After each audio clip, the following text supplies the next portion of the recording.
Would you like to introduce yourself?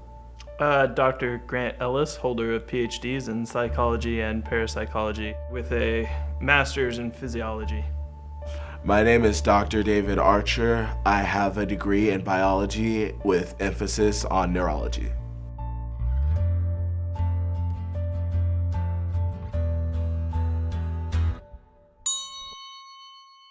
Let me start by saying this. It is extremely likely that a zombie apocalypse or an end of the world scenario featuring zombies could take place. Toxoplasma gondii is this really gnarly brain virus. Toxoplasma gondii can only breed inside the intestines of a cat. So it will then infect a rat, and it causes the rat to seek out cats and basically be a little tasty treat. Let's begin with talking about toxoplasmosis. We use such a disease in our rats at our facilities and laboratory testing. Basically, what they tested was the difference between rats without toxoplasmas and rats with it. What they found was that in putting it in a captive situation and dousing things with cat urine, they deducted the fact that, most rats would run from the cat urine, and with the ones that are infected, they look for it again and again and again. They seek out the cat. A variant, a mutant of this virus can infect a human. Loss of rational thought and muscle control, reducing a human to their most prime and basic instincts. They become nothing but a ravaging, thrashing ignoramus, and it would be bad. It would be bad. So this toxoplasma gets into their brain? The rat no longer... The rat is no more. Once the toxoplasmus infects a host, it's lights out.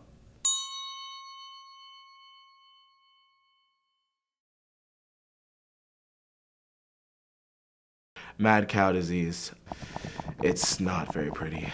Okay, for instance, this totally and completely gentle creature suddenly becomes infected with mad cow disease. What it does is it infects its cerebral cortex and it goes buck wild. Its aggression skyrockets.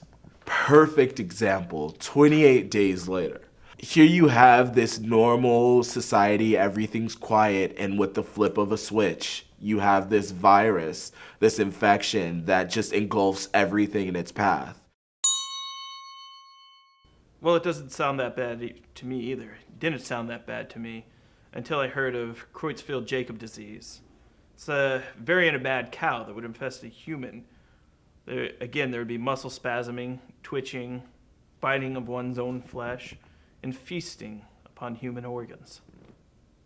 The evolution of the mad cow and a string of the virus that would infect humans, it would just lead to the total downfall of civilization as we know it.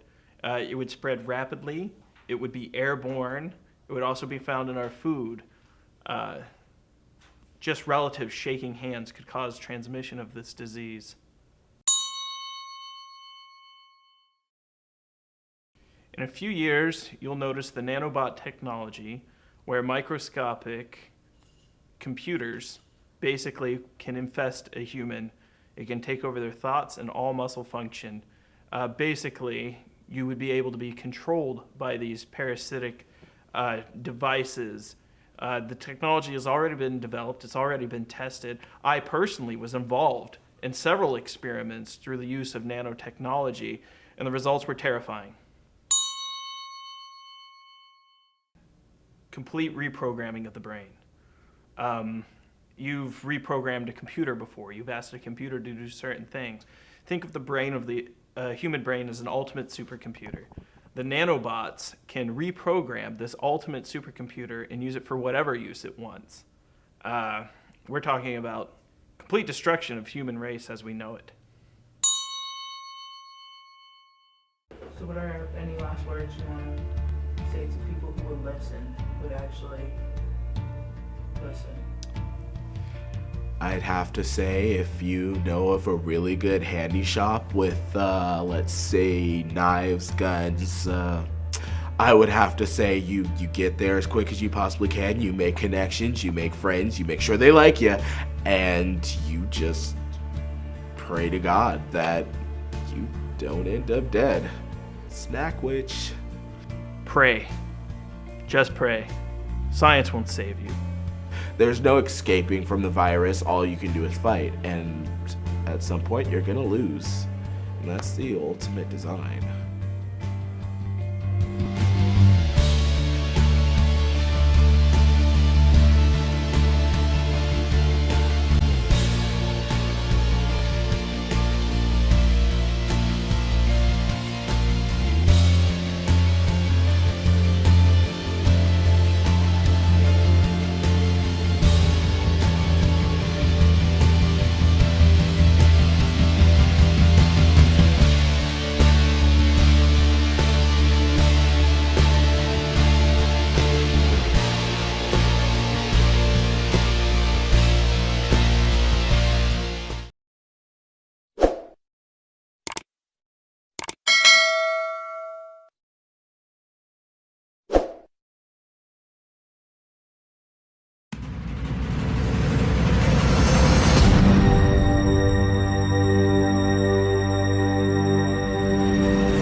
History is full of stories of demons and other unworldly creatures coming into our world and wreaking havoc on society. But what does science have to say about zombies? Are these ferocious freaks plausible or scientifically accurate in any way? Should we be preparing for a zombie apocalypse? Well, it depends on what type of zombie we're talking about. Dying and coming back from the dead? Not so likely. But a virus that induces zombie-like qualities of rage and the incessant need to eat human flesh? Hypothetically, yes. The main factor involved is finding a virus specific to the brain areas for these symptoms while leaving other areas intact. Viruses can enter the body and affect cells in many ways, but we're going to focus on the neurons. Neurons are some of the longest cells and can transport molecules and proteins across the entire body. Many viruses, such as rabies, take advantage of something called retrograde axonal transport to travel from their entry point to where they want to be. In the case of rabies, the virus can enter anywhere and slowly make its way to your brain or central nervous system. The farther it starts physically from your brain, the longer it will take to get there, sometimes years. But once it's there, it's generally too late. Many viruses follow a similar system, with the only difference being which neurons they're specific to. This zombie virus would have to use specific neurons to affect particular parts of the brain to induce a zombie state without damaging the entire brain. Sound unlikely? Well, it just so happens that the olfactory nerve, which is in your nose and used for scent, leads directly to some areas of the brain that could cause zombified effects and would leave other areas of the brain intact. Specifically, it leads to the ventromedial hypothalamus, which tells you you're full, the amygdala, which controls emotion and memory, and the frontal cortex, responsible for problem solving, morality, and inhibiting impulsive action. Essentially, transmission of a virus through the olfactory nerve could create super hungry, aggressive, brain-dead beings that can't recognize family and friends or control their own actions other than to feed. Sounds kind of like a zombie. So while the picture of a rotting or invincible zombie may be less than likely, with the right virus nerve specificity, a form of zombies could be possible. Will you be ready? Got a burning question you want answered? Ask it in the comments or on Facebook and Twitter, and subscribe for more weekly science videos.